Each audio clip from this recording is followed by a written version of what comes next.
Please explain why you're a Trump voter. Sure, son, because he gonna make America great again. It's Operation MAGA right there. Okay, but why do you like him? Well, I like him because he doesn't use no fancy words.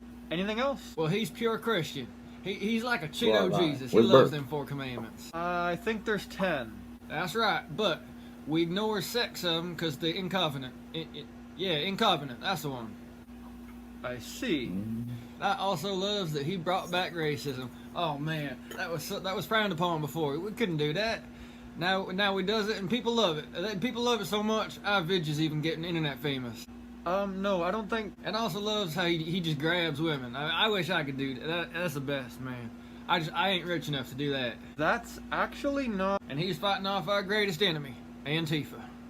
Sure, there's that Crayola 19 thing going around that's killing folks, but that's just a Democrat hoax trying to distract us from Hillary's emails.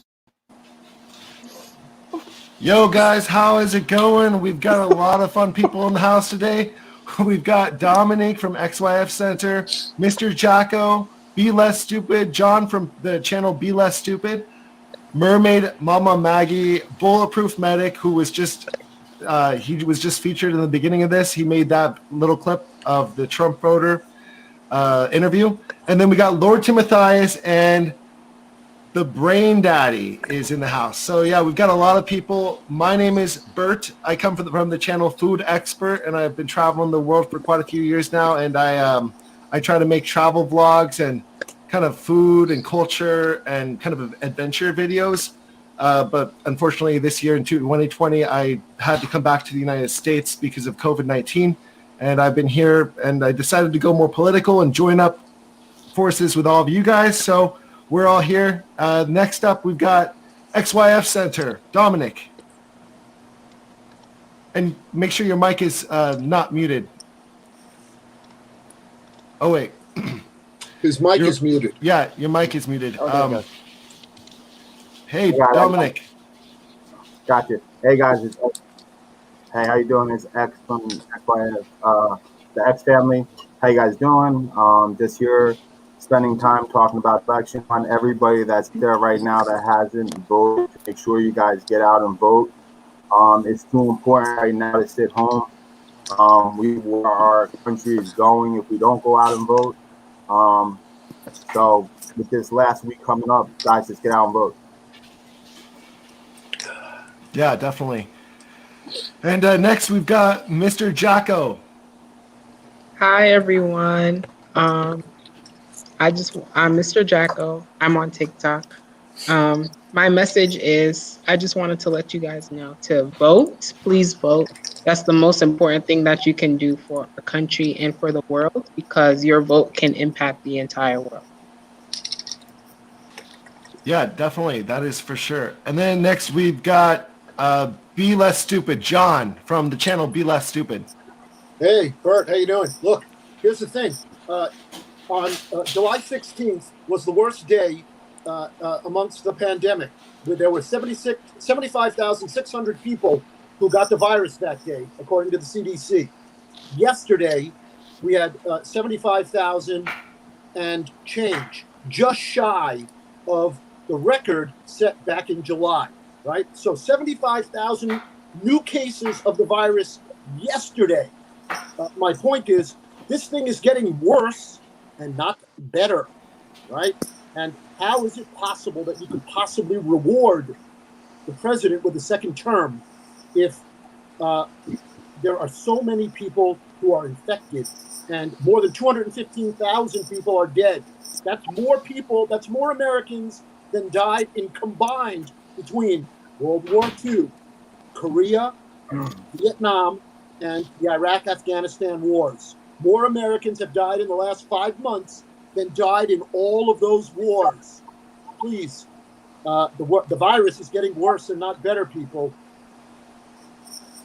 Yeah, that is for sure. I definitely agree with that. It's getting way worse because people are anti-mask and they're deciding to just not listen to the science, honestly. Okay, so next up we've got definitely wear a mask. Yeah, it's important. Bulletproofmedic is next. Bulletproofmedic. Howdy. So yeah, as you saw in the beginning, I do satirical comedy. I just started doing this stuff recently. I'm not really all that big on any of the socials. I'm kind of big on Twitter. I'm getting there. But that's pretty much enough about that. I basically want to say what everyone else is saying, which is go vote. Because as it was brought up before, it really can affect the world. I'm Canadian, and I'm Team Biden. I'm anti-Trump because I know, like, we've always had a great relationship with America. Right now, that's not the case. I can't go visit your beautiful, amazing country because Trump has screwed things up so much that it's literally illegal for me to enter. And even if I were to go there, when I come back, it'd be the quarantine thing. He's just done such a bad job that I can't even go visit you guys, which is just go vote. Get rid of this guy. Please. Yeah. Just so you know, Trump thinks that, like Mexicans, he thinks that Canadians are rapists too. So I'm just saying, right? It's nothing we We'd can like do to about build a it. wall to keep him out. Well, that's a good idea too. And he's going to pay for it, by the way. Yeah. Okay, next up we've got is Lord Timothais. Hey guys, how are you? I am Lord Timothais. I fight racism on social media. And like my fellow co-hosts here, I have to stress, if we don't correct the mistake that was made in 2016, we are doomed to repeat it. So please vote if you haven't voted. Make a plan, stand in line, get it done. Look, there are people standing in rainstorms to do it. They are unfazed. So if they can do it, you can do it. And then we've got Mermaidmama Maggie. Hey guys, sorry, my internet's super weird right now. Of course, I live in Silicon Valley. I don't know why. I just got kicked out, so I had to go on my phone. But hi, my page is all about comedy and political satire. I found that the best way for me to deal with what's going on with Donald Trump in office and kind of the subsequent horror that is 2020 is to make fun of it, have fun. So that's what I do. Yeah, well, it's great to have you guys all here. It's really fun to have so many talented people joining us on this live stream. And we're going to review a couple of the scenes of the debate. There's some specific ones that were extremely offensive and ridiculous, and I feel like that they need to be brought to our attention. So let's, without further ado, get to the first one, which really made me a little bit sick, to be honest. It's about the missing kids. So there's 545 missing kids that are stuck in the United States without their parents. And anyways, let's get the backstory on that. So we're not going to play the clip yet of the debate. We're going to play the backstory. This morning, we have new information on the Trump administration's impact on families trying to cross the U.S. southern border. Lawyers say they cannot find the parents of, listen to this number, 545 children after they were separated at the border. The children are now in U.S. custody, and some of them have not seen their parents in more than 3 years. Maria Villarreal reports on the efforts to track them down. In the ACLU filing, lawyers say of the 1,030 separated migrant children, they still haven't been able to reach parents for 545 kids. And roughly 2/3 of those parents are believed to have been deported to their countries of origin. The children in question were separated before the Trump administration fully implemented its short-lived zero-tolerance policy. I didn't like the sight or the feeling of families being separated. It's been more than 2 years since President Trump ended that policy, which separated more than 2,800 children from their families at the southern border. A federal judge then required the administration to reunite children with their parents within 30 days, a deadline it did not meet. Our advice on that wasn't sought out. Scott Schuchart, a former Homeland Security official, told 60 Minutes in 2018 that one of the government's problems was tracking the families it separated. The ACLU filing offers more evidence of that claim, which was also confirmed by a November 2019 Inspector General report citing widespread errors in the government's methods. People were removed to other countries without there being good records of what adult went with what child. In July 2018, we spoke with Bernardino Contreras Trejo and his daughter Fernanda. They were reunited 27 days after they'd been separated at the border. He told us officials at the border said, "You mean nothing. You don't have any rights here. We're going to take your daughter away." Did you know that it was possible? I didn't know that it was possible they could separate me from my kid, he said. As for Fernanda, she said that they treated her bad and scolded her. How do you feel when you hear that? Impotente. Powerless, Trejo told us. A report issued by the Health and Human Services Department actually shows that children separated from their parents at the border were more likely to have higher levels of fear, abandonment, post-traumatic stress, and likely to consider self-harm or even suicide. And Gail, we have spoken with a number of these families and their children. They say there are some big psychological impacts that they will be dealing with for a very long time. Gail? Maria, this is heartbreaking. We went to Texas at the time. Matter of fact, saw you there too. We saw those people with their families. Were there some bad eggs in the group? Maybe, but that's not what we saw. What we saw were desperate people trying to come here for a better life for their children or for themselves and to protect their children. I can't understand why there wasn't a system in place to keep track of the kids once they were separated from their parents. We wouldn't stand for this if somebody did this to American children. We would not stand for this. Do you happen to know how the system worked? You know, Gail, Yeah, so as you guys can see, the kids that are in these places, it's not a very nice place, like Trump said in the debate last night. It was like they've got these blankets that are made out of like little like the heat of the metal kind of sheet things that they put on them. It's it the just same looks very blankets we uncomfortable. gave to the Indians. It's the same blankets we gave to the Indians 75 years ago. They probably have, I don't know, I forget what the disease was. What do we give them? Herpes blankets? I forget. Yeah, I don't know. Smallpox. Thank you. Smallpox, yes. Honestly, So from we a give them mother's, these- can I just say from a mother's perspective, this is horrendous. I am so mortified that this is our country and this is how we are treating human life. It is so disgusting. It is sloppy. I mean, first off, even just taking away children from their parents as like a form of deterrent and punishment is abhorrent. It's terrible. It's awful. But then also to just not even have a system in place to even know where these children are going, where the parents are going. I have seen video of children being reunited with their parents, and the children are scared of their own parents. They don't even know them. They're crying. It is so heartbreaking. And I cannot even imagine. I have a 2-year-old and a 5-year-old. And if somebody ever took my children away from me, I don't know what I would do. These people are being so calm and so like, I mean, I'm surprised there isn't more of like riots and craziness going on because this is insane. Insane. Yeah, no, it's absolutely one of the worst things that can happen to any family is to lose your kids when you're just trying to migrate to a new country for a better life. It's despicable that our president has the nerve to like argue that this is okay. And I even have a little bit of a clip that maybe didn't make it on the mainstream news, but it actually is very surprising at the end of the little part where Joe Biden said like the last bit that he was going to say about the 545 kids that are there. And he's just like, this is like Joe Biden was saying this was not okay. And in the end, Donald Trump said, good, like this is good. Like it was his ending to the argument, which we'll play very soon. It was really disturbing, to be honest, that we've got such a cold-hearted person. And his excuse is that they've got these cages that were built by Obama in 2014.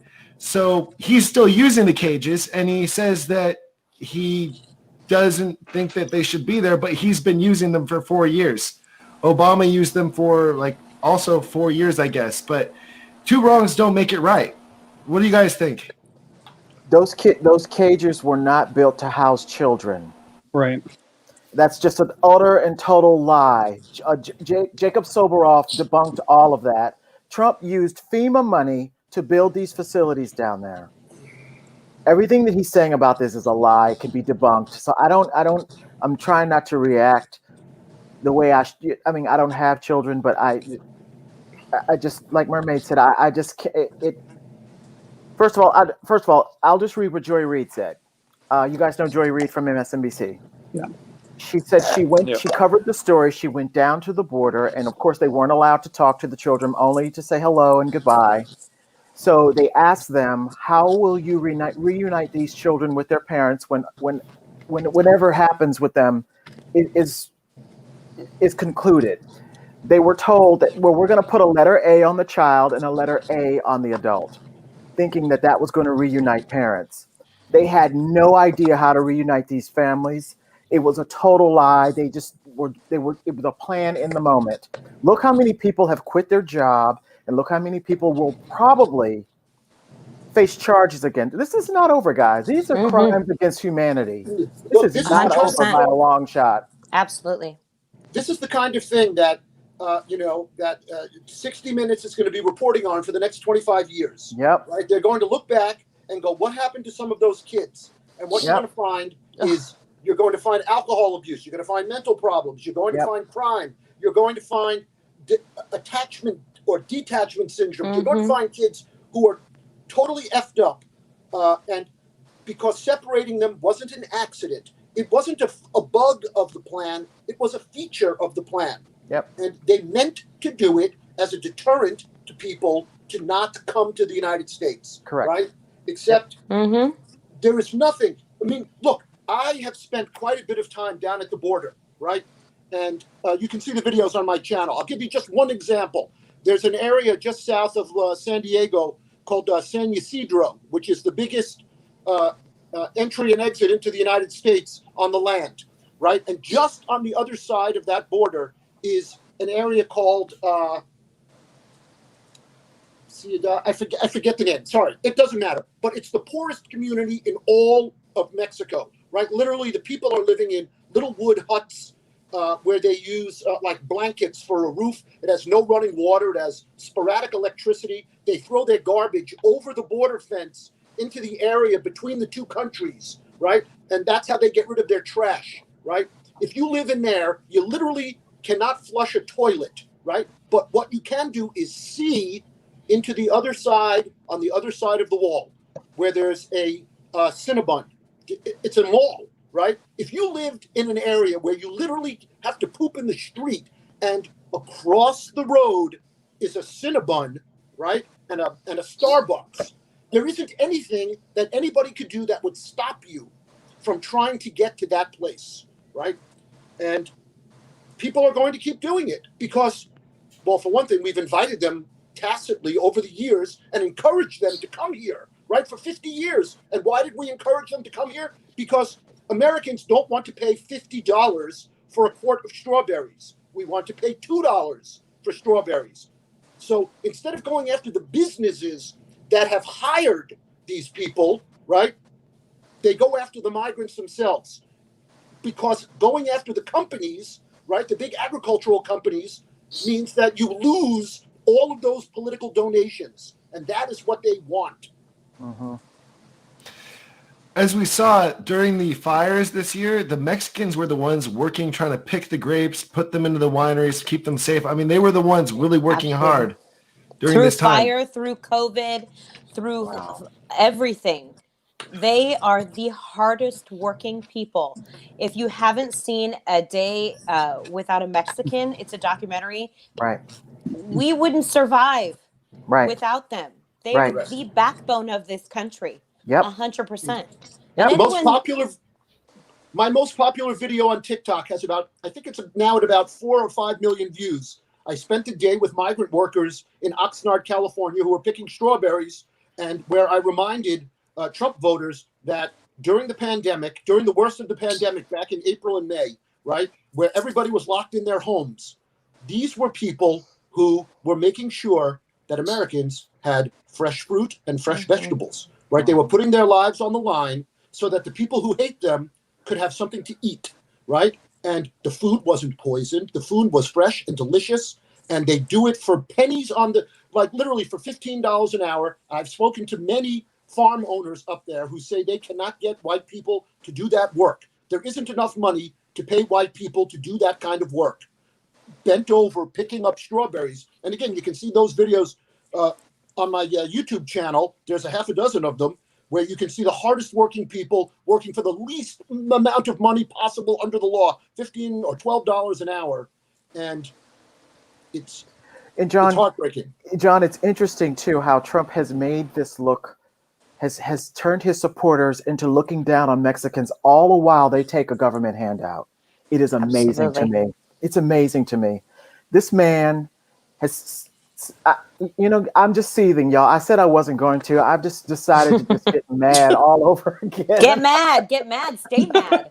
I just don't even understand it. This dude has brainwashed a section of this country into looking down on brown people who pick your produce, calling them all of the things, I won't repeat it, but calling all of the things that he said just for political points. It's amazing to me. It's just amazing to me. Well, therein lies the problem that we have. He's emboldened his base to feel superior. Yep. And I'm just going to say it, sweetheart. They're just trash. They're just trash. They are. Absolutely. Trash. And they know they are. And you know why they know they are? Because they're inferior. That's why. They don't have the hardworking ethics of a Mexican, and they don't have the intellect and style of African Americans. So what did they do? I'm sorry if this offends people. I'm sorry. It's just what I'm feeling. They are inferior. I'm sorry. What's hate really? Why do you hate someone? Why do you form the words hate out of your mouth? Are you jealous? Maybe?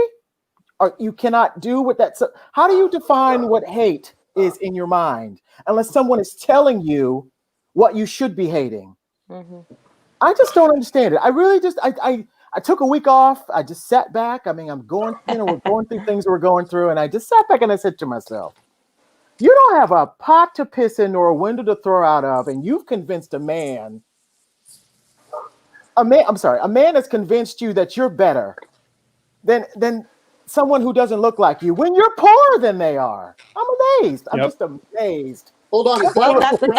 History repeats itself. This is, World War II. Absolutely. This is Hitler. Amazed. All of this, this is not a new story. We're just, coming full circle back around again. And yet they don't see that they're on the wrong side. I mean, yes, there's so much misinformation that's coming their way. We have a terrible education system that has failed most of these people. And we can't ignore that fact. I mean, there is a education system and the status quo is the way it is because they want it the way it is. They want it the way that it is. They want these people dumb. They want these people just blindly believing everything that, makes them feel superior or whatever. And it's insane. We need to change this. And the odd twist is when you don't agree to that, you're the traitor. You don't like America. Mm-hmm. Yep. That's the trick right there. So why don't you just drink all of the Kool-Aid with the cyanide in it and do us a favor? Because they're just morons and idiots. I am sorry. Morons it's funny. The people that say that you're a traitor to America are the same people that fly the Confederate flag. Yep. And the Confederates killed Americans. So it just... They don't even see the irony. That's the point on any of it. And we're all sitting here like, why? Can I just jump in for 1 second and say, you said something that I never heard before. Is that an expression? You don't have a window to throw stuff through? No, you don't have a pot to piss in nor a window to throw it out of. It's a Southern term. Means you poor as shit. I'm sorry. Sorry. It means you're poor. I'm aware of, but I'm not aware of the second part, and I like the second part.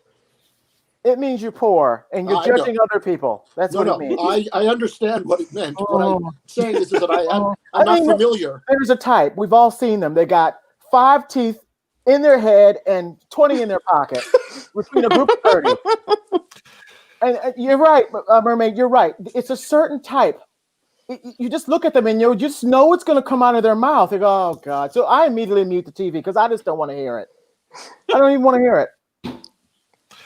Mr. Jahko, what did you think of the debate last night?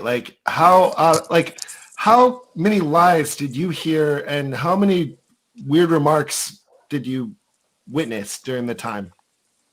I was just so offended because Donald Trump continues to lie, and he's been lying so much that he's believing his lies. And now it's like he's telling himself these lies, and people are literally believing this. So it's like he wakes up every morning and he tells himself he is the least racist person in the room. He's the least racist person in America, or whatever he tells himself. He tells himself he's the most respectful person to women in the world, or whatever he tells himself. But at the end of the day, we can see all the lies that he's been telling himself. They all come and they start to build up, and now he doesn't know what's truth from what's a lie. I think he also has got some dementia problems going on. Like there's some serious dementia, and yeah, I mean, he's got a lot of disabilities. He's got obsessive compulsive disorder. He's got a lot of things going on. And yeah, he's just food for thought. There's no such thing as least racist. There's no such thing. Either you are or you are not. Right. I'll just break this down again. Not to insult anyone again, but like the word unique. There's no such thing as very unique or so unique or that's really unique. You are just unique. Yeah. You can't stretch that word into any other thing. It's like Trump when he does says this a lot. He does this a lot with words. Bigly and we're looking. What the? He's got the best words. You know what? Bert, I know there's a lot. Bert, I know that there's a lot to cover, but I have got a list, my friend. I have took notes. I'm going to let you unfold it because you're the moderator, but I got a list. I just want you to know. I would love to get into your list. I would love to get into your list, Lord. Okay, what's the first one on the list? What's the first one? Here we go. Pre-tax. I didn't know you could prepay your taxes. What the hell was that? Did he pull that all the way out of his ass? I think he did. Yeah. Like, who does that? And somebody want to tell me when the last time America spent $100 trillion on something? Is that even a number that anyone can count to in America? Trump can't. Okay. And did you see? This is just a honorable mention. You guys can jump in if you want. When he said Hunter Biden and the laptop, I drew a blank. Does anyone? I don't even know what this is. What? Somebody want to fill me in, or what? Hunter Biden's not running for president, so I didn't pay attention to anything he said about. This is all they've got on Joe Biden, and honestly, he keeps saying, Joe Biden in his 47 years of public service, and literally the only thing that he can bring up is his son, because that's it. I mean, he doesn't have a leg to stand on. He's talks about. Oh, sorry. No, sorry. Go. He talks about the 47 years in politics, which is the same thing his supporters do all the time. But he brings up Hunter a lot, but then he also brings up the crime bill a lot. So something I like a lot what Joe Biden did last night at the debate was something Donald Trump can never do and will never do, is he said the word, yes, it was a mistake. There were mistakes in that. And I was like, okay, that to me puts him on a whole different level, because Donald Trump will never do that. He'll never admit to a mistake. I also loved what Joe Biden said about the putting people in rehabilitation that got addicted to drugs. I loved that. There was so many good notes of passion and realizing that we've been doing things so wrong for so many years. And, he's just realizing that now, which is just fine to just realize that right now. As you grow up, as you get older, you realize things you did in the past were not perfect. And so he has realized that. So it's good. You know what else too? If you do your homework on this crime bill was really wanted by black leaders and the black leaders in Congress. It took a while to get this done. Joe Biden wasn't the architect of this thing. I also did a research video into the crime bill to show how black Americans weren't actually impacted that much at all. Incarceration rates, at least, they weren't really impacted that much. In fact, it either kind of stayed the same or it actually went down drastically. And now it's at a really low level now. It was their way of trying to deal with the crack epidemic at the time. Because as you can tell, it was taking over American cities, especially in the black community. They needed something. Black church goers needed something done. And this is what they came up with. Now, it was a little bit harsh over the years because it filled the prisons with people with petty anti-drug crimes, and Barack Obama tried to commute some of those sentences. So, of course, Donald Trump, but what about me? Look what I've done. So Biden asked, well, Nick, can you name anybody that you committed sentences besides your cronies, Roger Stone and the like? He couldn't name not a one. Not a one. Yeah, he doesn't know their names. What's interesting about Trump and his people and their kind, you don't have to try hard. They walk right into their own trap they set for themselves. They bring it up. You know when they're lying, first of all, because when his hands are doing this, he's telling you a lie. He's got an accordion. He's telling you a lie. You know they what were I mean? moving. They were going really fast last night. If you guys noticed, it was just You like know this. why? It's like, oh my God, were you trying to fly? Big props. Can we give big props to the moderator last night? We needed her for all three of them. Yeah. Yeah, she was pretty good. You need. That's what you do. You send a black woman in to do the job of everybody. She gets it done. I think the biggest thing that I took away from last night is that Joe Biden had a plan for near everything. Yeah. And Trump has no plan. He's the president and has no plan. No plan, fake tan.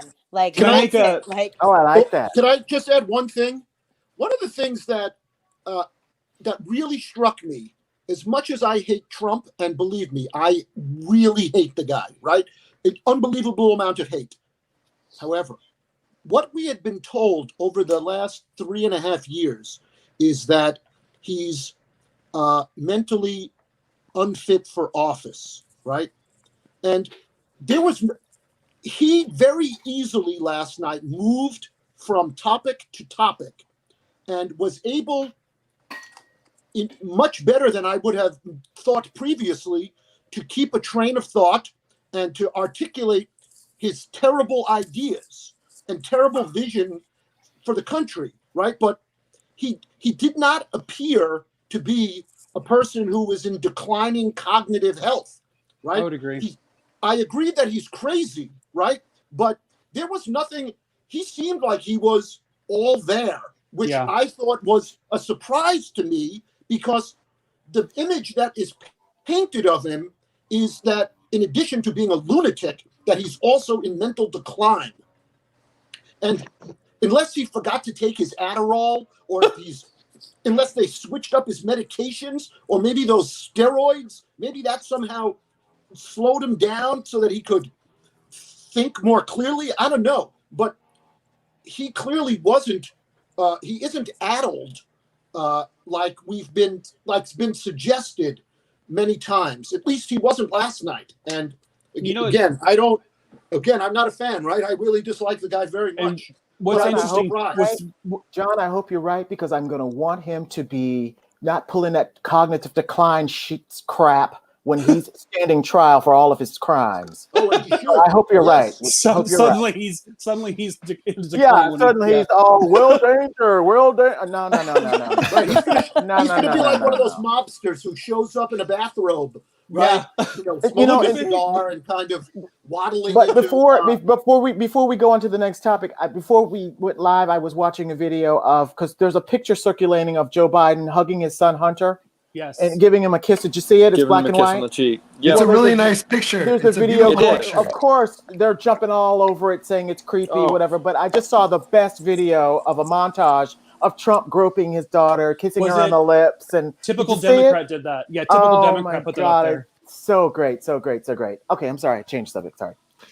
Okay, well, I've got a video to play, and I want you guys to pay attention to the very end. I think it's a 2-minute clip I edited the clip to cut it, because they didn't have this clip in its, I couldn't find this clip anywhere, so I had to cut it from the big 1.5 hour one. So here it is right here, and pay attention at the end. The very end is where he says good, and it's right after Biden says the 545 people, they cannot find their parents. So anyways, here it is. Here's the clip. And the fact is, I've made it very clear. Within 100 days, I'm going to send to the United States Congress a pathway to citizenship for over 11 million undocumented people. And all of those so-called dreamers, those DACA kids, they're going to be immediately certified again to be able to stay in this country and put on a path to citizenship. The idea that they are being sent home by this guy, and they want to do that, is they've gone to a country they've never seen before. I can imagine you're 5 years old, your parents are taking you across the Rio Grande River, and it's illegal. And you say, oh, no, Mom, leave me here. I'm not going to go with you. They've been here. Many of them are model citizens. Over 20,000 of them are first responders out there taking care of people during this crisis. We owe them. We owe them. Kristen, he had 8 years to do what he said he was going to do. And I've changed without having a specific. We got rid of catch and release. We got rid of a lot of horrible things that they put in and that they lived with. But he had 8 years he was vice president. He did nothing except build cages to keep children in. Vice President Wrong. Biden, your response. The catch and release, you know what he's talking about there? If in fact you had a family came across and they were arrested, they in fact were given a date to show up for their hearing. They were released. And guess what? They showed up for a hearing. And this is the first president in the history of the United States of America that anybody seeking asylum has to do it in another country. That's never happened before in America. That's never happened before in America. You come to the United States and you make your case that I seek asylum based on the following premise, why I deserve it under American law. They're sitting in squalor on the other side of the river. President Trump, your response, So 30 important. seconds, and then we'll move It on. just shows that he has no understanding of immigration or the laws. Catch and release is a disaster. A murderer would come in, a rapist would come in, a very bad person would come in. We would take their name. We have to release them into our country. And then you say they come back. Less than 1% of the people come back. We have to send ICE out and Border Patrol out to find them. We would say, come back in 2 years, 3 years. We're going to give you a court case. You need Perry Mason. We're going to give you a court case. When you say they come back, they don't come back, Joe. They never come back. Only the really, I hate to say this, but those with the lowest IQ, they might come back. Okay, But they're President very, Trump, let's very give few. Vice President Biden a chance to respond, and then we're going to move on to the You next don't know section. the law, Joe. Vice President Biden, your response. Know the law, what he's telling you is simply not true. Well, check it out. They don't come back. Check it out. All right, let's move on. But we don't have to the worry next about it because they section. terminated it, so we don't have to worry about Let's it move anymore. on to the next And you have section. 525 kids not knowing where in God's name they're going to be and lost their parents. Go ahead. All right. Did you guys hear that at the very end? He said good after Joe Biden said that. Wow. Did you guys Is hear that? it me? Is it me? Or this Donald Trump doesn't have any fundamental inkling of how government works. First of all, He's a con man. He doesn't. He thinks presidents can write checks. He does. I don't. In all of his 4 years, I understand he's not. But the man doesn't know how government works. He really doesn't. He's a showman. He's a reality understand TV star, and that's the craziest part of all this is that everything he does, he just kind of makes his way through because he's a showman. He's a snake oil salesman. He doesn't know what he's really actually saying. I think most of it just comes out of thin air most of the time. If we're gonna do a reality somewhere. if we're gonna do a reality host as president, I say let's make Jeff Probst our next president. Personally, Ooh, because when let's say Donald Trump gets not reelected, he can say the tribe has spoken, bitch, and put out his freaking torch and see him on his way. That would have been a good president right there. You could have any other reality TV star who would be better than Donald Trump. There's an idea for a TikTok. Someone, there you go. Speaking of him pulling things out of thin air, let's talk about how he said no one knows the wind more than him. He knows the wind. That was so ridiculous. Or how about when he keeps repeating that hundreds of governors are calling him? We only have 50. Where are all these governors coming from? What? Y'all, really stop listening to what he says and watch what he does, because you'll go insane. I'm literally like a bobblehead doll. I'm going insane. I hear you. We've got Abe. We've got Abe on the line right here. Here's Abe. Hey, Abe, I came in listening to his whatever he was saying, but he said they let rapists in, they let murderers in, and I'm thinking, Okay, calling the kettle black much? He's a murderer and a rapist. Where else do we need to discuss? It's unreal. Well, they say the best way to know what a narcissist, like who's a narcissist, is listen to exactly what they accuse other people of. Yeah. Hey, can I jump in and tell you something that just came across the wires? So at the beginning of the thing, I said that yesterday we had come very close to eclipsing the record for the most number of coronavirus cases in a single day at 76,000 and change. The previous record was about 76,600. Well, congratulations, America. Today we set a brand new record, 79,000 new cases of coronavirus reported today by the CDC. Yay, we're winning. Yay, we're winning. Exactly. So much winning. I'm just saying, people, put on your masks. You still have people who are never going to listen, and that's the most frustrating part of all of this. It's just like, it's not hard to put a piece of fabric over your face.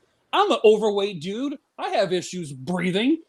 It's fine for me. I don't care.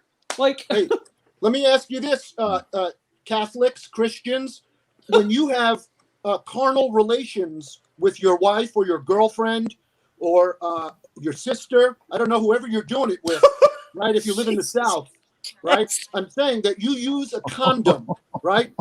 Which is 99.5% effective. I don't think Catholics use that. Well, whatever a lot they're of doing, kids. right? I'm just saying that we've accepted that over our. Well, you understand where it goes, but I understand that this is on YouTube too. So I have to the reason why is because it's Democrats telling people to wear masks. It's people on our side saying you got to do this. I think it's just whoever's going against Trump. And there's also a reason why you wear undergarments under your clothes. There's a reason for that. Because the first time you shark, you're not going to want to do that again. You're not going to want to do that again. Just saying. Just saying. Jesus if you don't know what a shard is, you can imagine what's going on, right? You should Google image that. That's Google it. There you go. It's a messy situation.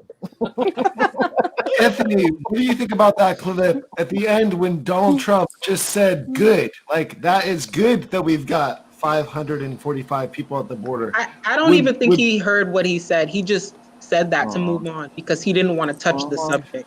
That's what I don't. So, I think that's very insensitive, though, to say that right after 545 people are stuck in there, and he said good. He thinks that's good, and he really does think that's good. Remember, Bert, he said that they're comfortable.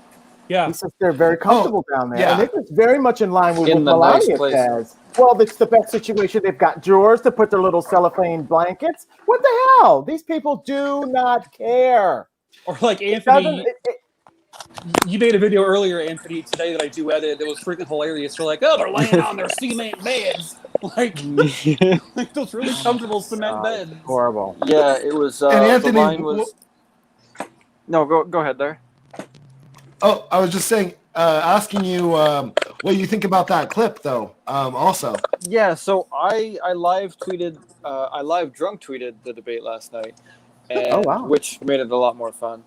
And someone actually had said, two people had said this. I haven't gone back to check it out, but two people had said that they had to rewind that specific section, and they swear that he was speaking to the moderator and actually said, go ahead, but he said it's so close together that it sounded like good. Now, again, I haven't checked this out myself.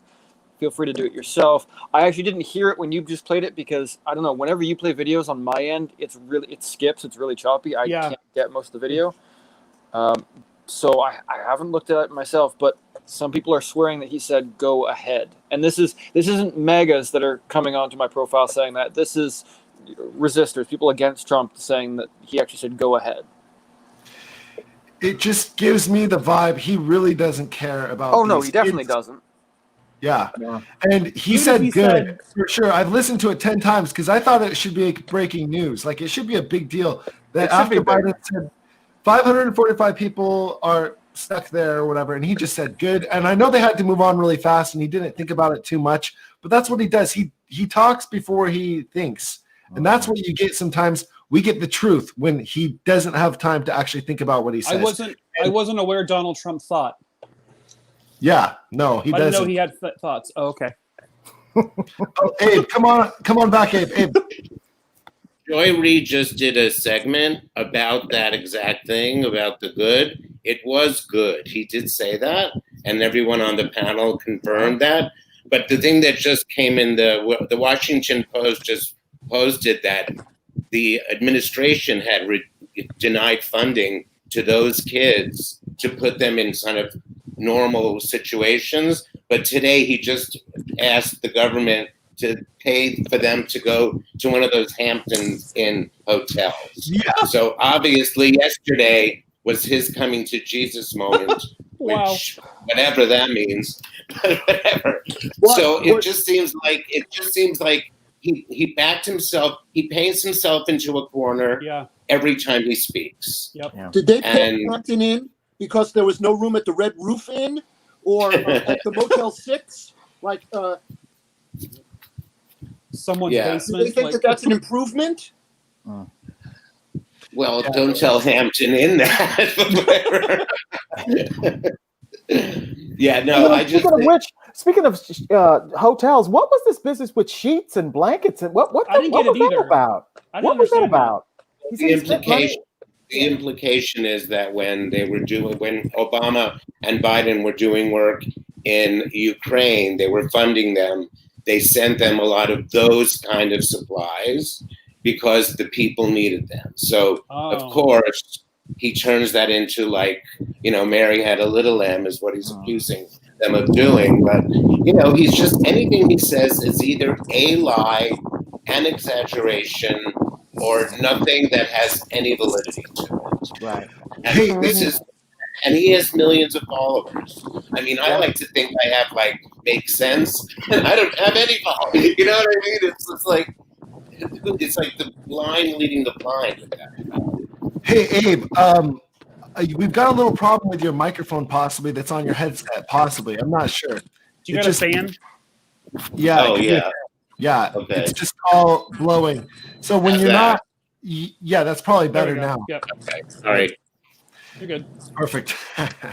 We're in Southern California here. Arizona, so I get it. I got 3 fans on right now.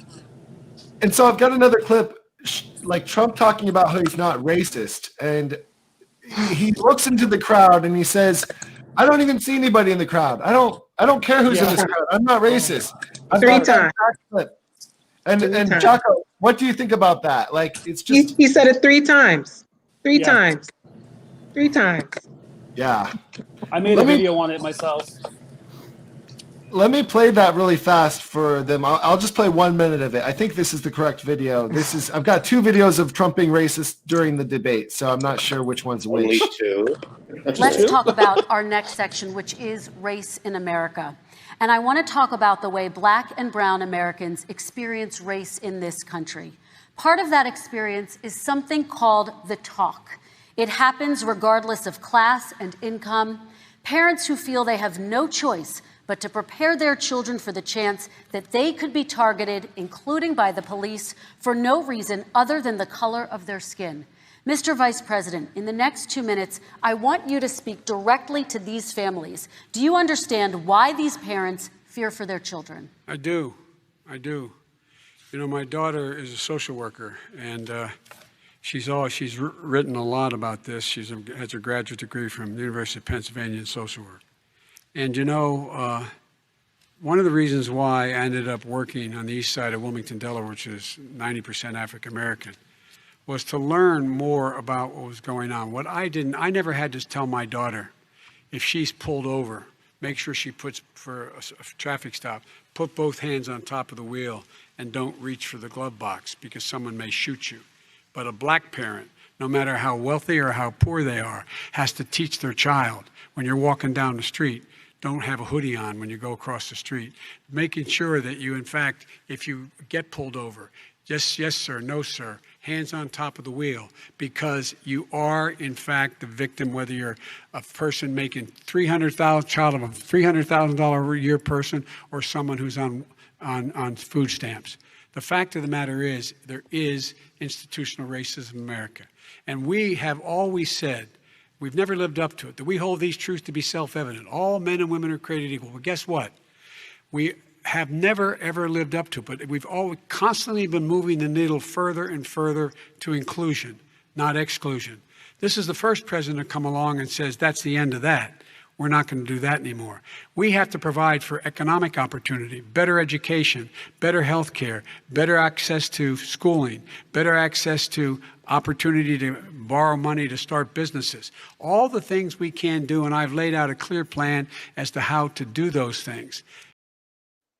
So this goes into, obviously, the part where Joe Biden is talking. And as Mermaid said, Maggie said that Joe Biden has got a plan for almost everything. Like, he is working with the best of the best. He's going to put in the very best people for his staff. And he's just not going to spare any expense to make sure that we're going to get out of this coronavirus epidemic, because we are literally one of the worst hit countries for this epidemic. And the systemic racism is out of control. I mean, we've got so many problems in front of us, but Joe Biden has got a plan for every single one of these problems pretty much. What do you guys think? Did you see the look on his face when he says, okay, well, we're going to change Obamacare to Biden care, make it a public option? Donald Trump's eyes literally rolled into the back. I thought he was going to have a seizure.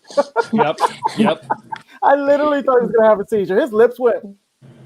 It was so funny when he said that. He was pouting. The minute Biden started spitting off those lyrics, Trump was like, "Oh shit, I should have said that." I'm sorry, man. Sorry, person. He said, "Oh, I should have said that." Oh man, he said what I was gonna say. I mean, he just had no substance at all. We just laughed through the whole thing. Yeah. He just had nothing. He had nothing the whole way through. Well, just nothing. I know we're talking about racism here, but we're going into how Joe Biden has plans. Did anyone notice when it came to the healthcare question, Donald Trump said, first we're going to get rid of Obamacare, then we're going to come up with a healthcare plan, a better one. Did you notice how he says, then we will? As if there's no plan. None. There's nothing. Which is the same thing he always says. Did anyone see the released 60 Minutes thing? Not yet, no. Because it is a must-see, because Sunday it'll be edited. But if you go to Facebook, to fucking Trump's Facebook page, he gets into a tiff with he's like, oh yeah, Obama and Biden spied on my campaign, and she's like, no, they didn't. He goes, yeah, they did. She goes, no, they didn't. She goes, yeah, it's in all the newspapers. They spied on my campaign. She's like, so wait. So she goes, look, this is 60 Minutes. And we have to verify anything we air, and that is not verifiable. It was like drop fucking vote. Yes. So but you get to see how crazy he gets. But you see, crazy. But there he takes that and he's like, I'm gonna put this on my Facebook. Right. Because you look you're not gonna air it, but I'm gonna air it. What a nutcase. So genius. And he posted a picture on Twitter of he said. It was a picture of Leslie Stahl getting a giant binder and going through it of what was allegedly everything he had done for healthcare, and he captioned it and said, we gave Leslie this binder of what we've done for healthcare. She had no idea, but you zoom in on the picture, you can see she's blank pages. That is perfect because that's literally what he's done is nothing. Right. One thing, you guys, we cannot cuss because it will demonetize the monetized channels on here, which is just not what we want. And it will make sure. Sorry. But I mean, the SH word is not the worst, but the F-bomb is what really kills it. And that's what YouTube just instantly demonetizes you. So that's what we really don't want. It's just for anyone that has a monetized channel, it's really a death sentence for that video to go super viral. But anyways, it's okay, you guys. Let's keep on moving. Anyways, I've got the other clip. Actually, it's the other one that has the part where he looks in the crowd and he's like, I don't see anybody, but I'm not a racist person, so it doesn't matter who's out there. And it's like, that's not anything to do with any racism. I mean, the stuff that he says, China is so dirty, was pretty racist. And I've been to China. It's a lot cleaner than New York City and San Francisco. I've been to Beijing. I've been to Shanghai. I've been to even some cities like in Vietnam are cleaner than these cities here in America. I mean, it's really a misconception. He just loves to be racist. That's why we have the term, the Kung Flu, which came from Trump. He thought that was funny. That's not appropriate. Wow. No. He's the worst. So I mean, it's Well, like I told you, it's hot words. It's buzzwords that he likes to use because it keeps them fired up. But I got news for you. You can't win an election with just your base. You have to try to steal some of Biden's people, which you don't got. Oh, and he definitely didn't steal any new voters last night. No. So guys, listen, 50 million people have voted already. For all we know, this thing is already decided. Really, for all we know, because regular election day is going to be a regular election day, and I know he's going to have a lot of turnout on election day. But considering how much he won by, the small margins, literally this thing could already be decided. Now, not to say that so people can be complacent, because we still need to vote like we've lost. You need 65 million votes, right? Hillary had 65 million votes. Donald got about 62 million.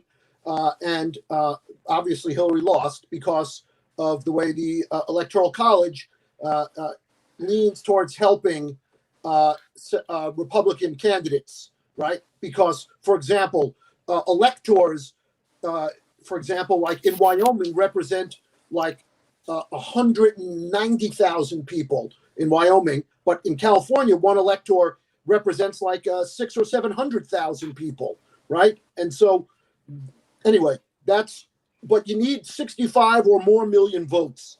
Plus, you need to get them in the right combination, right? We need to, between Michigan, Wisconsin, and Pennsylvania, Trump got 70,000 extra votes. That's it. Just by 70,000 votes, he was able to win those 3 states. So, but I've studied. Because JC asks me all the time because everyone's confused about Electoral College. But guys, think about this. Trump's path is getting narrower and narrower. He's got to win Florida. Now we've already flipped Arizona. We flipped it, and Texas will be red. But Texas is in play, people. It is. Alaska is in play. Did you know this? I did not know this. For all practical purposes, we flipped the Senate. We've got the 4 seats we need and possibly 3 more. Don't say it. Don't say it. But I'm. People will hear you. Don't say it.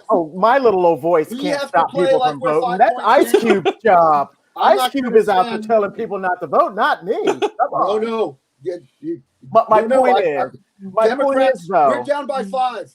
That's what here's my point, though. We're down by 5. But I'm so saying all out and make sure they don't F it up. Can I say F it up? Is that legal? I'm saying all of that to say this. Trump's path is getting narrower and narrower right now. They're saying Ohio's in play, but Trump has to win. He's lost Arizona, so he's got to have the Rust Belt. He can't. Pennsylvania's pretty much gone. He's got to win Florida. If he can't, my point is the pathway. I love Steve Kornacki. He's that guy at the board with all the numbers. Yes. I study that. I do because I really don't care. I do care. Don't mischaracterize me. I'm going to mischaracterize myself. I care that Biden wins, of course, but my plan B in my mind, if he doesn't win and we flip the Senate, there's a check on Trump and they're going to re-impeach this guy. Definitely. So that's my plan in my mind. That's how I'm getting through. That's a good plan. That's how I'm getting through this whole thing. I'm in Arizona myself, and I can tell you the feel here is very blue. We hate McSally. No one likes that woman. We've definitely got Arizona, I think, in the bag. Just based solely off of like the vibe here and all the signs I see. It's so different than it was 4 years ago here. She told people in Arizona to take your last $5 and spend it on her campaign and not a sandwich in the middle of a pandemic. This girl needs needs to lose her job. Wow. She needs to sleep in a tent down by the river. When she said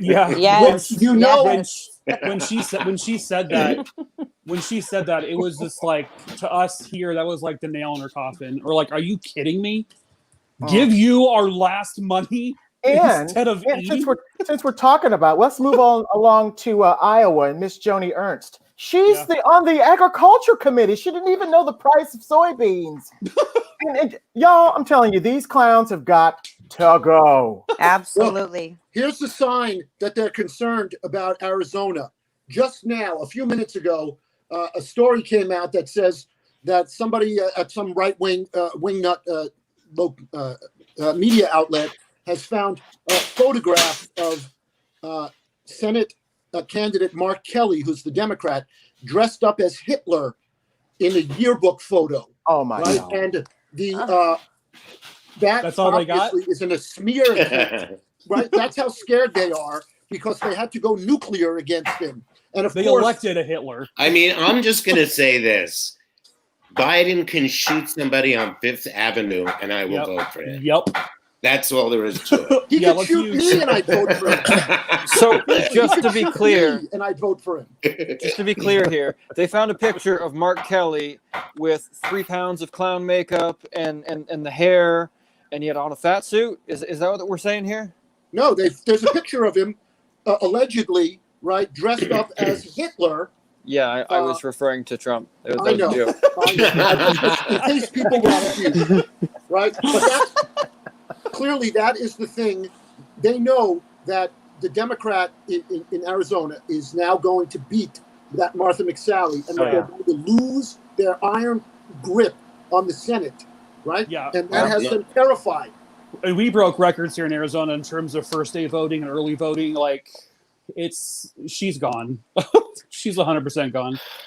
I mean, the thing is that any mother that isn't concerned about his opinion, his lack of leadership on healthcare over the last few years, and has kids where they're not going to school, they're not learning, they're potentially going to have a problem with health insurance if they do on November 10th, cancel the ACA. I mean, what mother can vote against her children's best interests? That, to me, those women are scarier than any white supremacist on it. You know what? I deal with women like that all the time. Like Sophie's Choice. It's like the movie Sophie's Choice. It's either my kid or I vote for Trump, and I'm voting for Trump. Wow. That's how those people are. I deal with moms like that all the time, though. As a mom, I mean, the anti-vaxxer moms, the conspiracy theory moms, they are, the misinformation out there is real and people eat it up. I mean, what can you say? I mean, that's the real problem here. I think women are out there and they think they're doing the best for their children. I think it's because it's easier for them to believe than it is to believe in like truthful things. I mean, that's to put it as simply as possible, I think. Like Santa Claus? I mean, yeah. Kind of. They believe that there are people out there stealing white children and trading them, and this is Pizzagate and all this crazy conspiracy. Ugh. But if you give them actual factual information about children at the border who are separated from their parents, they don't want to hear it. They don't want to hear it. But isn't it just easier for them to believe it, though? Yep. Than being absolutely not lazy and finding out what the truth is? Absolutely. That's my biggest thing. Misinformation on this internet is why we're in this mess, to be honest with you. It's because they're spoon-fed this wrong information by the people they trust and vote for. So they just take it and that's truth. Look, I'm gonna listen. JC and I lived in New York, and just for giggles sometimes, people will stand in line behind anything. So I said, you know what? Let's test this theory. So let's just start a line in the middle of Times Square. It doesn't go anywhere. We're just going to do it and get people to stand in line behind us and see how long we can get away with it. What you in line for? Oh, just for tickets over here. There's no beginning to the line, but the line before you know it is down the street. People will just get in line behind, and this is the Donald Trump presidency. They're in line behind nothing. They're in line behind nothing. Is my point to you. That's and they true. will keep showing up and showing up and showing up till you tell them this store's been closed for weeks. What are you waiting for? This is what bothers. This is what grinds my gears. So true. So I've got another clip to play about climate change. I could also play the clip where Trump is looking into the crowd and he says like he's not a racist. So I've got that clip too. I guess I'll play that one first where he says he's not a racist. Go for it. I am the least racist person in this room. Well, what do you say to Americans who are concerned by that rhetoric? I don't know. I don't know what to say. I got criminal justice reform done and prison reform and opportunity zones. I took care of black colleges and universities. I don't know what to say. They can say anything. They can say anything. It makes me sad because I am the least racist person. I can't even see the audience because it's so dark. But I don't care who's in the audience. I'm the least racist person in this room. Okay, Vice President Biden, let me ask you very quickly, and then I have a follow-up question for you. Abraham Lincoln here is one of the most racist presidents we've had in modern history. He pours fuel on every single racist fire. Every single one. Started off his campaign coming down the escalator saying he's going to get rid of those Mexican rapists. He's banned Muslims because they're Muslims. He has moved around and made everything worse across the board. He says about the poor boys, last time we were on stage here, he said, I told them to stand down and stand ready. Come on. This guy has a dog whistle about as big as a foghorn. President Trump, I'm going to give you 10 seconds to respond, and then I have a follow-up. He made a reference to Abraham Lincoln. Where did that come in? You said you're Abraham Lincoln. No, where did that? No. You said, I said not since Abraham Lincoln has anybody done what I've done for the black community. And I'm saying, I didn't say I'm Abraham Lincoln. I said not since Abraham Lincoln has anybody done what I've done for the black community. Now, you have done nothing other than the crime bill, which put tens of thousands of black men mostly in jail. All right, let me ask Vice President because if you look at what's happening with the voting right now, let me ask they Vice remember President that Biden you treated them very, very badly. Just take a look at what's happening out there. Vice President Biden, let me give you a chance to respond within this context. Crime bills that you supported in the 80s and 90s. Anyways, guys, that was pretty funny, right? He is the least racist person in the room. Yeah, go ahead, Mike. He even called the room. He was even racist to the color of the room. She's a mess, girl. Period. What do you think? I love mess for sure. When Joe Biden just looked down and said, "Oh God!" Like it was just like I felt like he was us. It's like there were a lot of those moments where Joe Biden was just like, "Oh God!"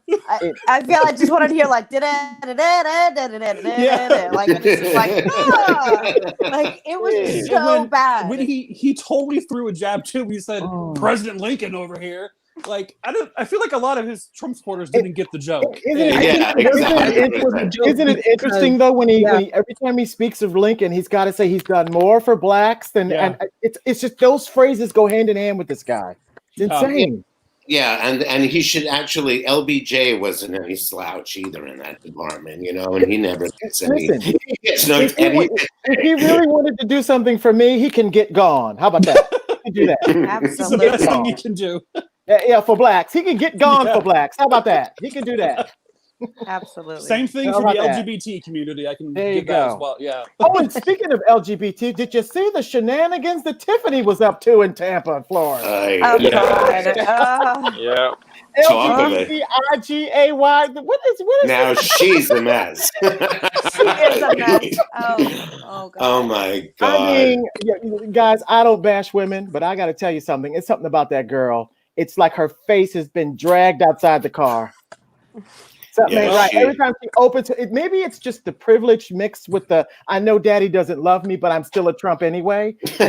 Don't know what bothers me about her. Like she's secretly a man or something. It's something weird about that girl. She is a little. She feels like the redheaded stepchild of that family. I guess. There's a part of me that feels bad for Tiffany because she's always kind of been on the outside. And I think there's a part of her that is just like, I don't want this life. I was happy with my dad just being Donald Trump, like the celebrity, but Donald Trump, the president, just is not what I'm here for. But she has to play her role.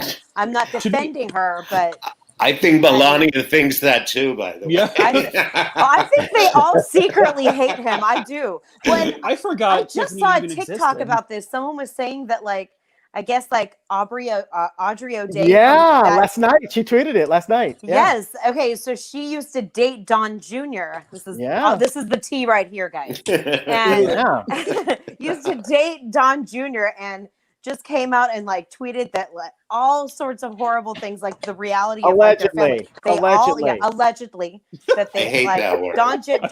hates the dad, that Ivanka's actually a lesbian allegedly. And you know, Eric cheated on his wife, and Barrett is like a spoiled kid that like throws stuff in airplanes. I mean, wow. I mean, I don't not think it's true. Look, I'm willing to believe. I'm willing as a very proud member of the LGBTQ community, I don't want any of them on my team. Any of them. Right. Pass. Agreed. Right.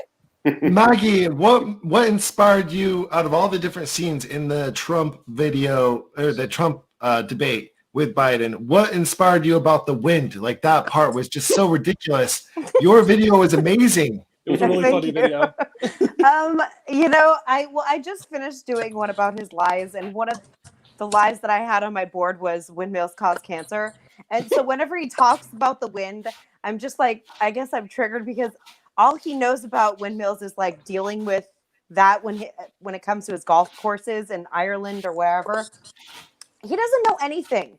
And the fact that he started talking about the wind just was, I couldn't help myself. He had to say that he knew more about the wind than Joe Biden. He knows about the wind.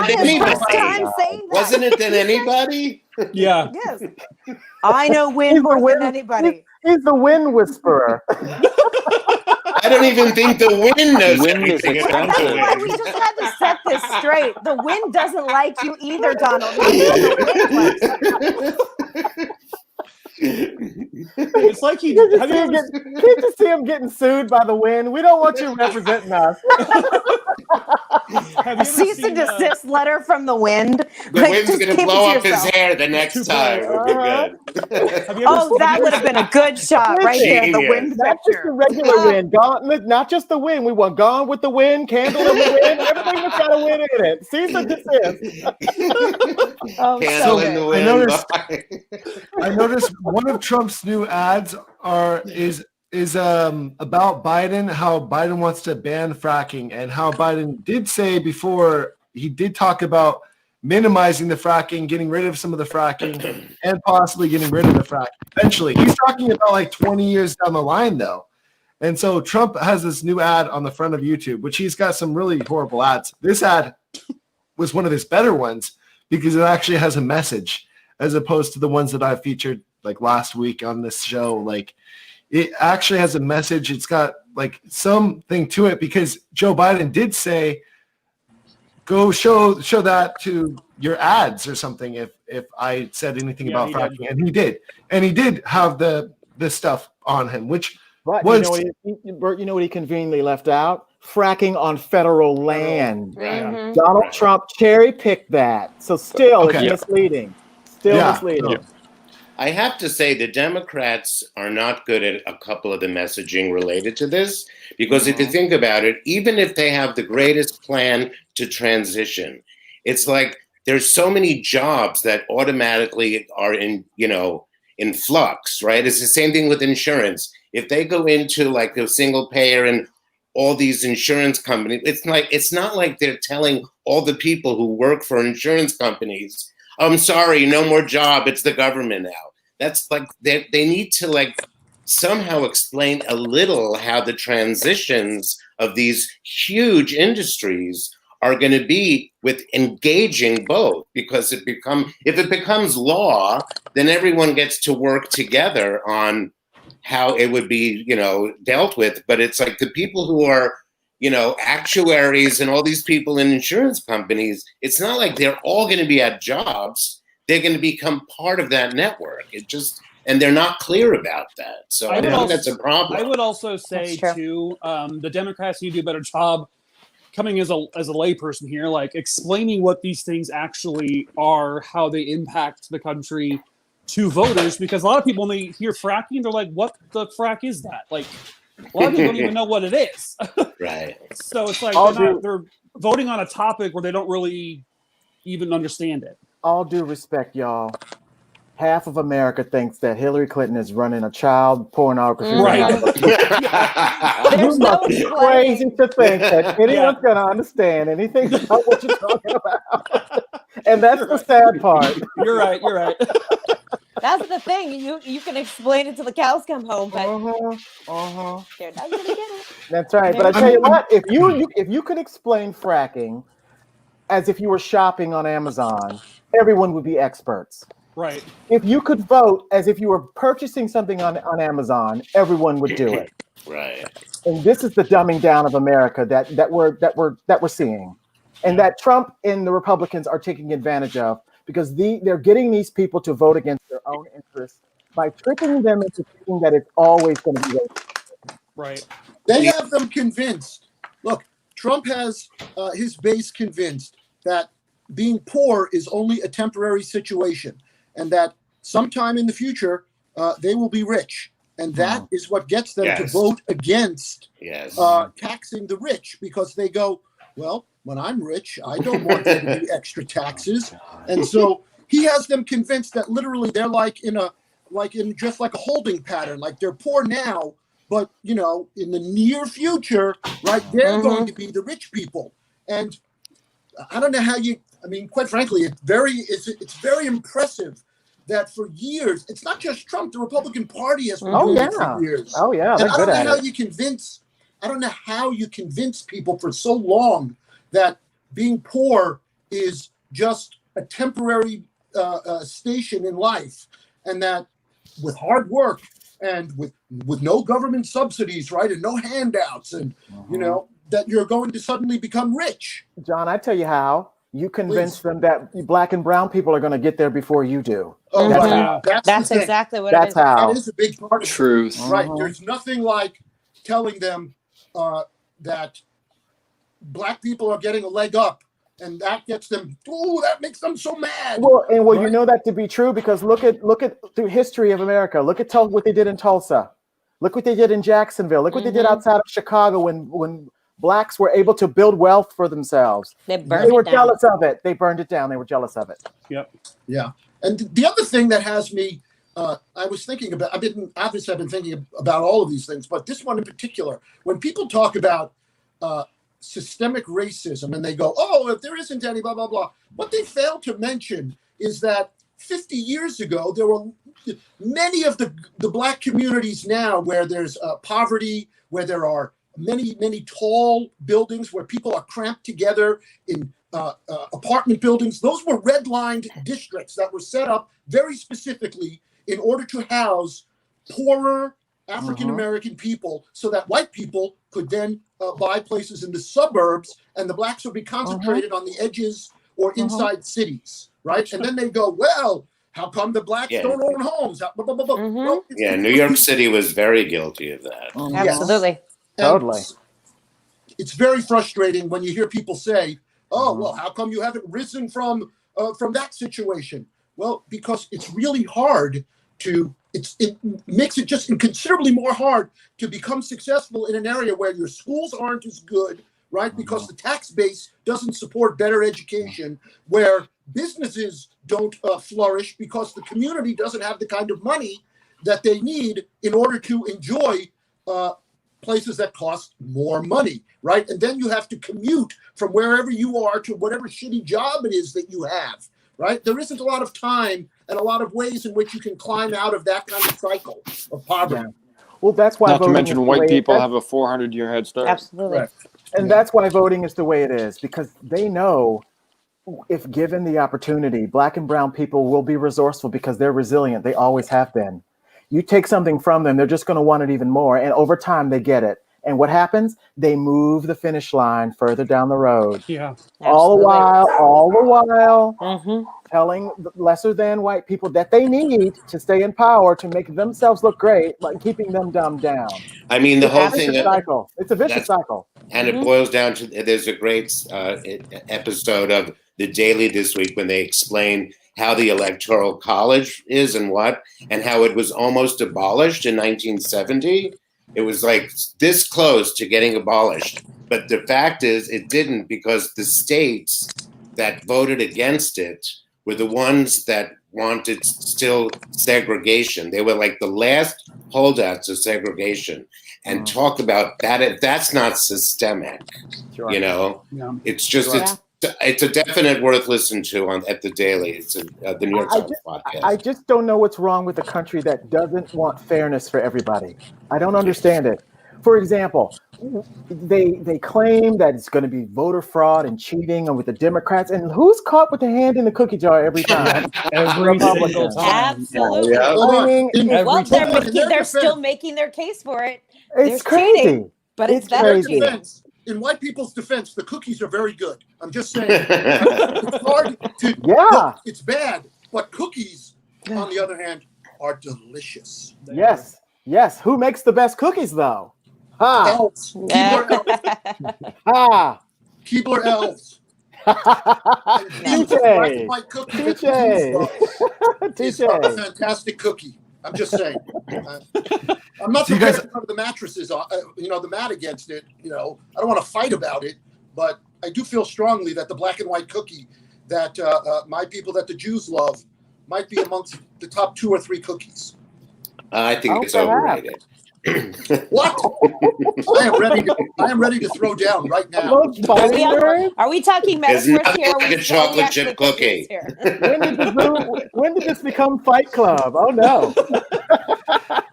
Okay, you guys, I've got go an hour and 20 minutes.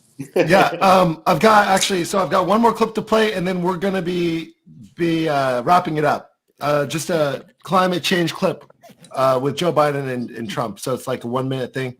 And then we're wrapping it up, you guys. Very Here it different is. visions on climate change. President Trump, you say that environmental regulations have hurt jobs in the energy sector.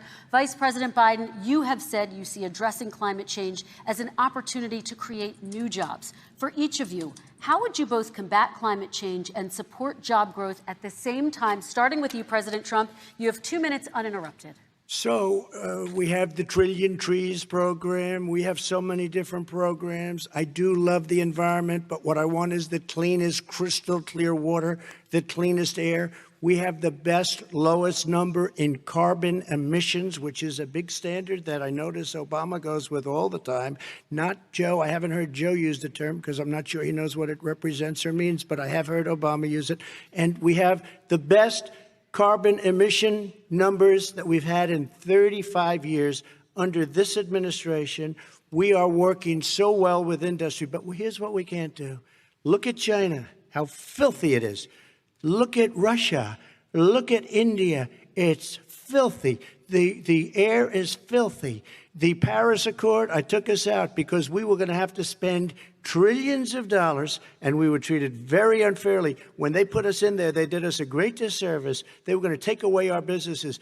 I will not sacrifice tens of millions of jobs, thousands and thousands of companies because of the Paris Accord. It was so unfair. China doesn't kick in until 2030. Russia goes back to a low standard, and we kicked in right away. It would have destroyed our businesses. So, you ready? We have done an incredible job environmentally. We have the cleanest air, the cleanest water, and the best carbon emission standards that we've seen in many, many years. Vice President And we Biden. haven't destroyed our industries. Vice President Biden, 2 minutes to you, uninterrupted.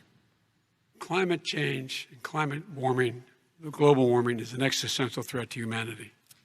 We have a moral obligation to deal with it. And we're told by all the leading scientists in the world we don't have much time. We're going to pass the point of no return within the next 8 to 10 years. 4 more years of this man eliminating all the regulations that were put in by us to clean up the climate, to clean up, to limit the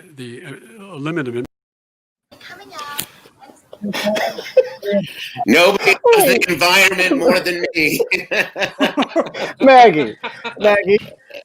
Maggie, I just saw your win video. I've been laughing for the past 10 minutes. It's hilarious. So good. What can I It was a say? good I'm one. more It was than a just really a good one. fly, people. Okay. Oh my God. She's the wind. You're the wind beneath my wind. Oh my God, that is hilarious. One I last do thing, not you kill guys. birds. He would be the wind beneath your skirt if he had his way. One last Honestly, thing when I is look that at that clip, though, it's like, do you want to trust a man that is like, I love the environment, but the economy, or the other guy that's like, we are facing an existential crisis? Take your pick. Yeah.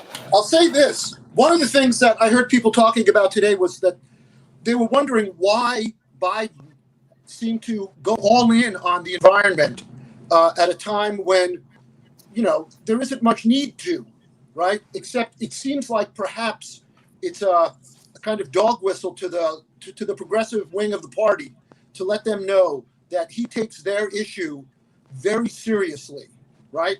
And it's the kind of thing that he can talk about if they feel that he's way ahead, right? It's not that's unfortunately a kind of thing that could hurt if the election were closer. And so he's able to sort of trot that thing out by because he's ahead in the polls, and he can sort of give a wink and a nod to the left wing of the party, who is really concerned about those environmental issues that, quite frankly, it's not clear that he's really all that supportive of, or at least hadn't been previously.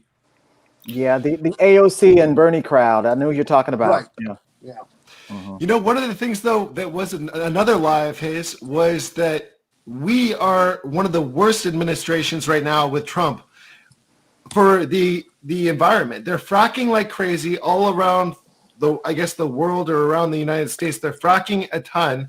There's a lot of emissions here in LA. LA has got the worst air they've had in the last 5 years. I mean, More. 4 or 5 years ago, back when Obama was in charge, the air was very clean here in LA. It was really a lot better. But now that Trump has rolled back all of the regulations and stuff for the air quality and stuff, for the factories, pollution and everything, it has gotten 10 times worse. Would you agree with me, John? You've been in Yes. LA for a long time. Well, I don't have any special machines with which to determine the air quality, right? But what I do know is that the Trump administration has cut many of the regulations that limited the amount of pollution that you could release into the atmosphere and the amount of pollution you could release into the water, right? Mhm. And Democrats need to get in power and to roll those things back, and then to make significant progress in that particular area. Well, Los Angeles also has the issue from all the fires, and that really has been a problem.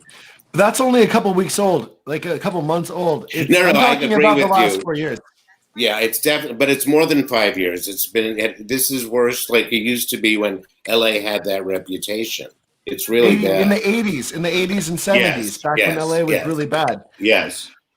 I mean, I'll tell you this. I'm now living close to the beach, and well, over here it's lovely. Yeah. It has been lovely for many days. Today it's cloudy, but it doesn't appear to be smog, for example, right? It just is cloudy, which periodically that happens sometime between October and February, where it rains. But then after that, it's lovely again. But tell that to the people that live in San Bernardino and in those mountains. They get really bad smog over there. Yes, they do. And the San Fernando Valley, right? You're going to get, yes, it does happen. It's bad. Yeah. I admit it. It's Yes. really bad. Yes. Anthony, what do you think about the environmental stuff? Because at Canada, you guys actually do care about the environment, correct? I mean, you guys actually got a lot of laws for this, correct? Yeah. So this is coming up so I'm doing a video series right now, which was brought on by one of the comments on my TikTok videos, where someone had said, if you guys hate Trump, you can't even explain why. So I said, there's too much stuff to put this all in one comment or one video. So I wrote out an entire list, and I figure I have enough for 10 videos. And probably do at least. And that's lowballing it. I think I can do one video a day until November 3rd, at the minimum. And one of the things that I'll be covering is, and this might actually make it to tomorrow's video, is all of the regulations that he's killed. And the fact that one of the points that I wrote down is that he's actually the only president ever to have removed protections from more land than he's added protections to. So the public lands that have their protection under the federal government, he's removed, I think it was something like 35 million acres of that, when he's added only a few million. And that was obviously it's just another one of those things that he doesn't care about, something like where the bumblebee was supposed to be added to the endangered species list, and then he axed that like 2 or 3 days before it was supposed to happen. There's just no care about nature or the environment or anything. It's all humans, humans, humans, and he doesn't understand the synergy and how we have to coexist with our biome and everything else around us. It's just, it goes into, the narcissism, the egotism.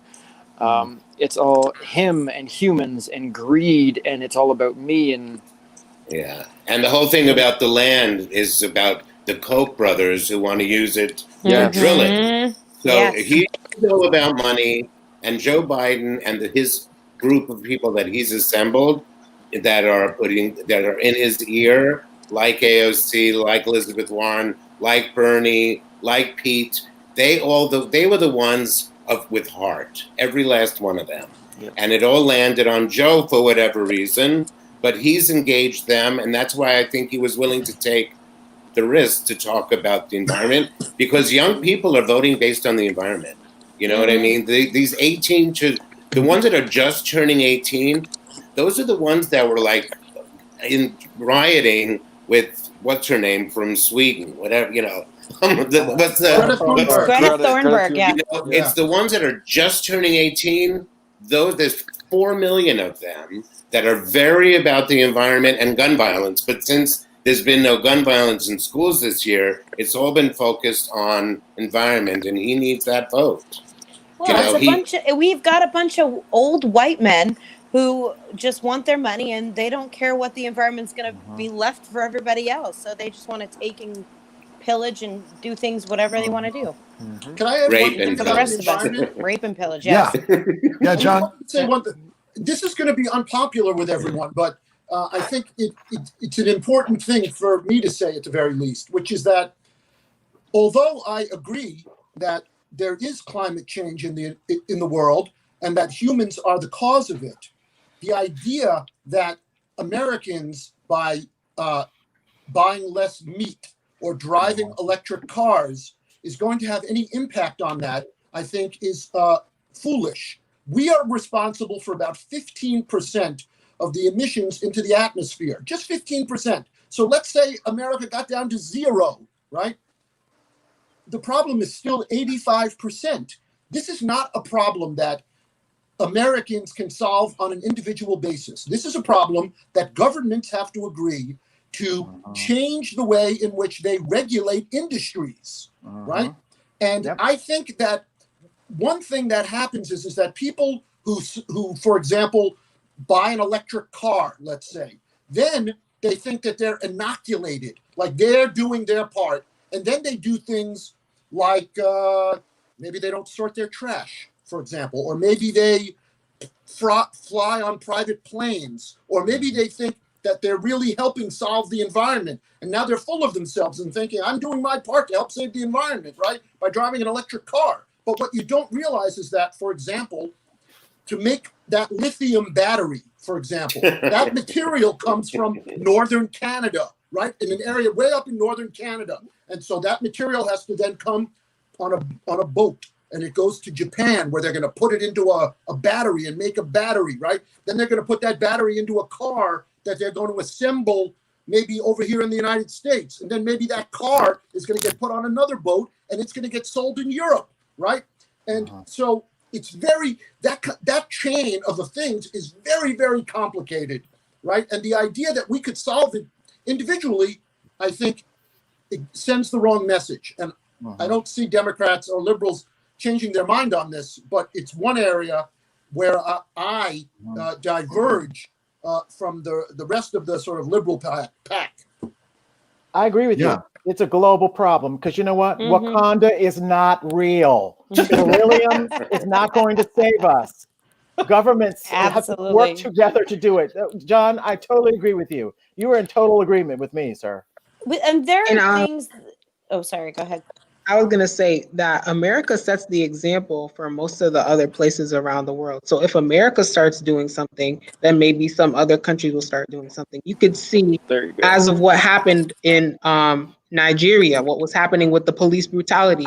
America kind of set the example for that because they saw that this police brutality was going on in America. So now it's happening there and people aren't even covering what's going on. So I just want to say that. My It's point, what I was also- going to say is, hold on real quick, is that if we have companies that are going unchecked, that can do whatever they want to the environment, take water, you know, leave a city barren without any water, or take it just to make Coca-Cola, or, you know, go and frack wherever they want and leave a place decimated, and there's no regulation for that, that's a problem. So I think there has to be, we have to make sure that we have oversight of these huge companies that are getting away with it right now. They're able to do whatever they want, dump their waste wherever they want. There's very little oversight now, and I mean, we need to change that.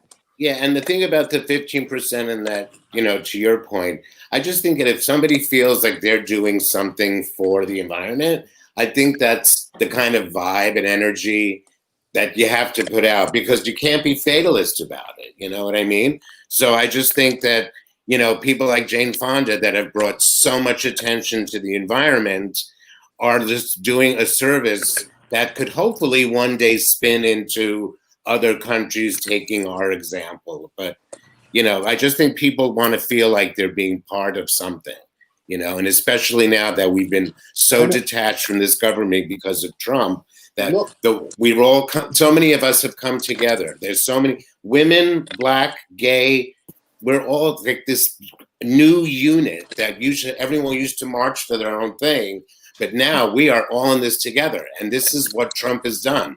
And whatever happens on the 3rd is that we all are together, and we have an opportunity to do something in any event, whatever happens. And even if Joe wins, we are going to still, there's going to be so much shit that's still going to fly. You know, but it's a good thing that we have all established this critical unit together. I think that that's the best joining part together to do a thing.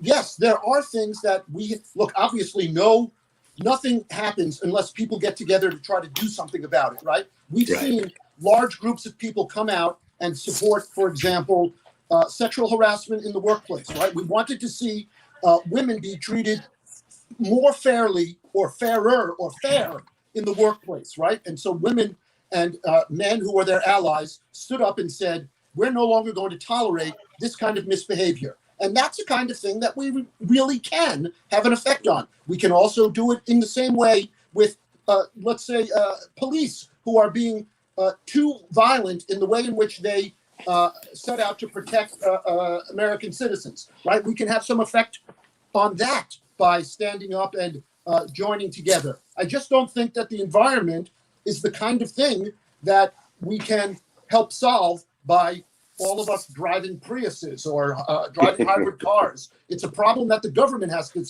commit themselves to, and all the governments. It can't just be us. Again, we're only 15% of the problem. One thing is that we think we can be smarter consumers.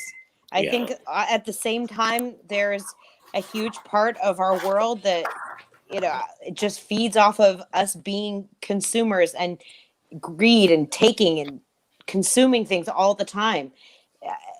Our behavior needs to change, I think. I mean, and you can't say that, you know, there aren't things that we can't do, because there's always things that we can do. We can all be better, always. Sure. One thing At least is I have that to believe that. One thing is that the United States, like Jahko just said, it's a leader in a lot of different aspects of the world. And if we cannot get behind the climate change and fix it, then everyone else is going to say, well, we don't have to do it. United States isn't doing it. That's exactly what happened with the coronavirus, by the way. The United States was still accepting a lot of people coming in from China, and we didn't pressure any countries to be like, hey, we cannot have flights coming straight from Wuhan to go to these other cities. Like, going to the Philippines was the first country to ban flights directly from Wuhan, and that was on like January 25th. And that, like, normally the United States would be like having the pandemic prevention people be calling the Philippines, be calling all the people saying, don't accept any flights from Wuhan. You can accept some flights from Beijing, but not if they have been transferring from Wuhan to Beijing back to the United States. So like, it's just like we have got no control over the other countries.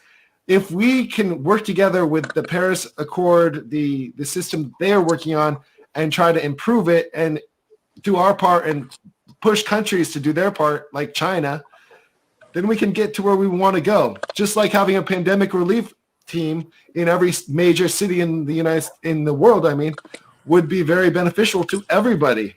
So this whole thing could never happen again.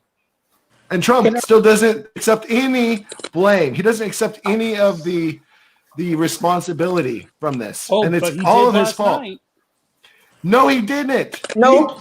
Shortly after, he completely denounced it. He blamed it on China again. The second after. So, I know what you mean, though. I know what you mean. It's true. He said he accepted responsibility. I take full responsibility, except it's all China's fault. What he did. If he's talking, he's lying. Yeah. 100%. So you guys are really address one of the comments. Oh yeah, Jahko, go ahead. I just noticed this comment and I wanted to address it because I've seen a lot of this going around. People were commenting this, and it's basically like that Trump mentality. When Trump was on the stand, he was saying, "Oh, Biden was in there for 8 years and didn't do anything." First of all, Biden was a vice president. There's so much he can do. So you're trying to make a connection there, and it's not working. And we could say the same thing about Pence. Pence was in there. What has he done? I just wanted to say that. Where is Pence? I mean, for that matter, like I just wanted the coronavirus. He had the coronavirus. He had the pink eye. I mean, the truth is, Trump is the accomplice to murder.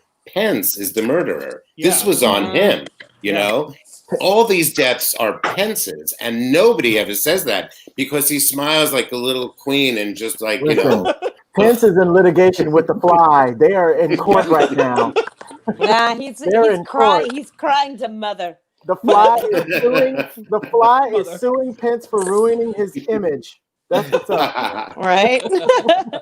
So you guys, we are really out of time right now. I want to go around the whole board basically and get everybody's we've got all the information of everyone's stuff in the description, but I want everyone to talk about what they do and introduce it to our people watching currently. Where is Where's that description? It doesn't happen on my screen. Can you it's send on it? YouTube. The description is on YouTube. You click a button and it's on YouTube. Okay, great. So yeah, it's on all of the YouTubes that are streaming all around for all of our channels that are streaming it currently. Can I go first? And so, I'm going to duck out, okay? Yeah, go ahead. Lord, go ahead. I'm Lord Timothais. I fight racism on the internet. You can look at me. Please subscribe to YouTube, Instagram, TikTok, and I'm hardly ever at Twitter because that's another whole story. But follow me, follow all the guys in here. Everyone's great.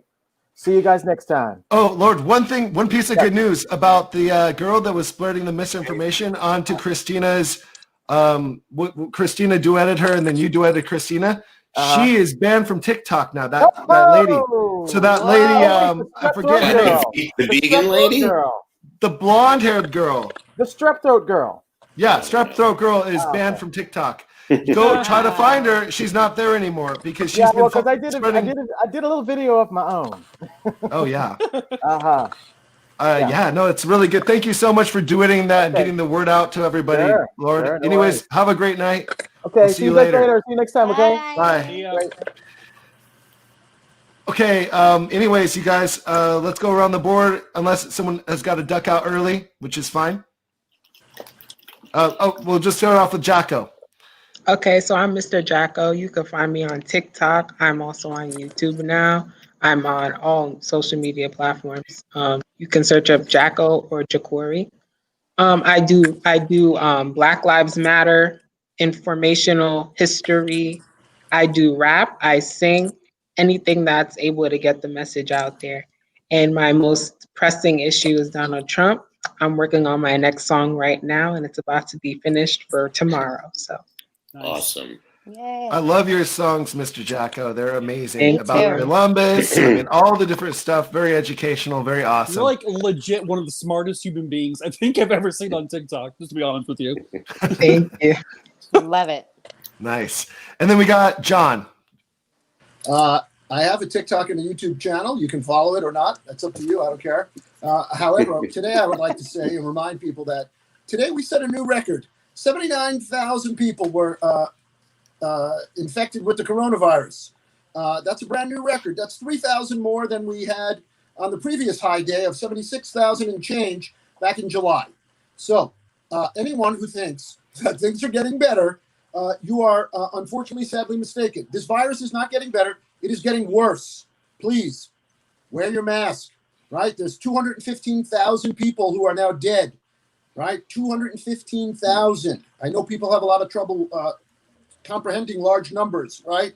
So imagine the Rose Bowl filled with people. All of those people are dead. Now imagine another Rose Bowl. All of those people are dead, right? And now fill it up a half a time more. Now all of those people are dead. That is how many people are dead. I think we're at 222,000 now currently. All so right. it's just going up very fast, you guys. It's Yes. so fast. We're going to have almost 350 to 400,000 people dead by New Year's Eve. So I just have don't to. know how, I seriously don't know how you reward the president with 4 more years with as many as 400,000 dead Americans on your watch in under a year from a virus that you totally ignored. I just want to say one thing to that point is that in the Spanish flu 100 years ago, over the 2 years, they lost 675,000. So if these numbers that you're saying, which I believe is very possible, especially the way Trump is managing things, we are going to at least be as bad as the Spanish flu. And this is 100 years later with advances in medicine and every other fucking thing on it. Oops, sorry. Sorry. You just Sorry. cost me $11. I'll I'm give now you out cash. $11. I mean, it just that. So just to that point, I'm sorry, I didn't want to. It's just infuriating. It's so infuriating. Yeah. Yes, the $11 is a lot of money.